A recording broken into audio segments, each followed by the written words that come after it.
I think this could be the difference for many of you who are really good, but you're just like, maybe you feel stuck.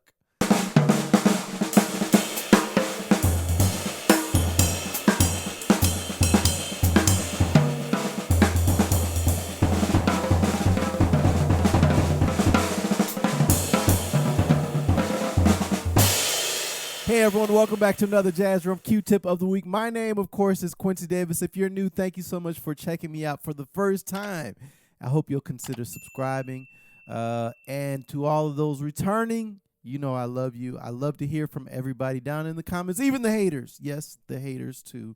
Let me know what you thought of this lesson. This is what changed everything for me on the drums. If you want to know more about that, you got to stay tuned. But I also want to make sure you know about my Beyond the Bar Line PDF, which is dedicated towards getting you to play over the bar line using different groupings, such as groupings of threes, groupings of fives, and of course, groupings of sevens in creative and musical ways. So check that out. And of course, I got lots of other play-alongs and PDFs and exercises, all kinds of fun stuff on my digital download store. The link is down below. So I know you're wondering what exactly changed everything for me on the drums, and I'm going to tell you. It was when I realized that I can only sound so good if I'm not really trying to emulate and mimic other drummers who sound great, and specifically master drummers I was listening to already, such as my influences include Carl Allen was one of the first ones I really tried to mimic. Greg Hutchinson, Max Roach, Philly Joe Jones, Kenny Washington, Bill Stewart, Art Taylor, Art Blakey, Elvin Jones to some extent, Ed Blackwell. These are all drummers that I did kind of a deep dive at some point in my life. I'm going to break down kind of 7 steps and 7 things you got to make sure you're doing when you're trying to emulate different drummers that you are looking up to, that you're checking out. Because it's worthless if we're just listening to them and we're not really gleaning the information or their style. But I did these things and I found they helped, and I know it's going to help you. And a lot of times this is the difference between sounding good and sounding really good. So the first thing is you got to get obsessed with the drummer that you're trying to emulate. Obsessed. And when I say obsessed, means that that's what you hear. Every time you hear the drums, you're hearing their sound. The sound of the ride cymbal, the sound of the drums, right? Their overall tone and how hard they hit or how soft they hit, how delicate, everything, their touch, everything about them, you're becoming obsessed with. And make sure you're checking out how they feel. And then the other thing, which leads to the next thing, which is you got to check out as many recordings of drummers as possible, okay? Because you might hear, you'll pick up different things. Well, a couple things. You'll notice similarities or obvious connections or common ideas or approaches that they have, regardless of what kind of band or recording they're playing on. But then you'll also notice some differences. So you'll get different things from different recordings, right? But it's imperative to listen to as many different recordings of said drummer as possible. And then also listen to how they adapt to different situations when they're playing with trio, quartet, big band, whatever it is. And this way it's really getting into your ears, right? When you put it in, what happens? It comes out. So the more you put it in, the more it's going to come out naturally, okay? This is even before getting to the drums. And to that end, number 3, this day and age, we have the luxury of watching videos. So try to find as many videos as possible of said drummer, okay? And don't just look just for the fun of it. Look at these videos and really be very meticulous and neurotic almost to how they play, their stick height, the way they sit, their technique, right? All these things. The way they move when they play, all these kinds of things we can pick up and glean from watching them on videos. So take advantage of that. So these are things that these 3 things you can do before even getting to the drum set. and you got to do them every day. You got to be obsessed with all of these things, listening, watching, and really checking them out, just being obsessed. Then more specific to how you practice, you got to get into their language. Everybody has a different language, right? You listen to Blakey, you listen to Tony, you listen to Mel Lewis, you listen to Chick Webb. Everybody has different language that you got to really, first of all, recognize, right? And then once you recognize it and you hear things that you really like, it behooves you to transcribe it. Write it down. I can remember writing down all these different phrases before I actually came up with this idea of creating a phrase book and creating books focusing on different drummers like I have. That's available. I have Art Blakey, I have Max Roach. There's one more, Philly Joe Jones. All these different phrases. You can check those out. I'll put the link down below. That's really helpful. But it's important that you do the work as well. So when you're listening, make sure you transcribe. You don't have to transcribe long solos. Do short solos. Do short phrases. 2 measures. 4 measure ideas. Whatever it is. This is really going to help you get into their sound and understand what they're actually playing. Okay? And analyze exactly what they're doing. Don't just write it down and then try to just read it and play it and think that it's going to come in. Really think about what they're playing, when they're playing it, how they're playing it, what's the tone, what's the level of their accents, all these kinds of things. Or are there many accents at all? Be very meticulous about this, okay? Also, the transcribing is not limited to just soloing. Transcribe their comping as well, okay? And even just listening, try to recognize their natural phrasing and cadences as they're playing time. Okay, everyone has different cadences, everyone has different phrasing.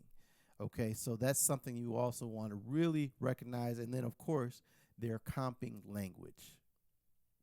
Everyone's comping language is a little different. Even though we're all kind of coming out of the same place, everyone has a different spin on it. So check out their comping language. And how that kind of jives with the ride cymbal language, ride cymbal beat as well, okay? Obviously, you got to get into that ride cymbal beat. Okay, so you become obsessed with a specific drummer. You're listening to recordings, as many as you can. Also, don't try to listen to everything all at once. Focus on one recording at a time or a couple at a time. You're checking out videos. If you can go see them live, I didn't mention this, go do that. That's even better.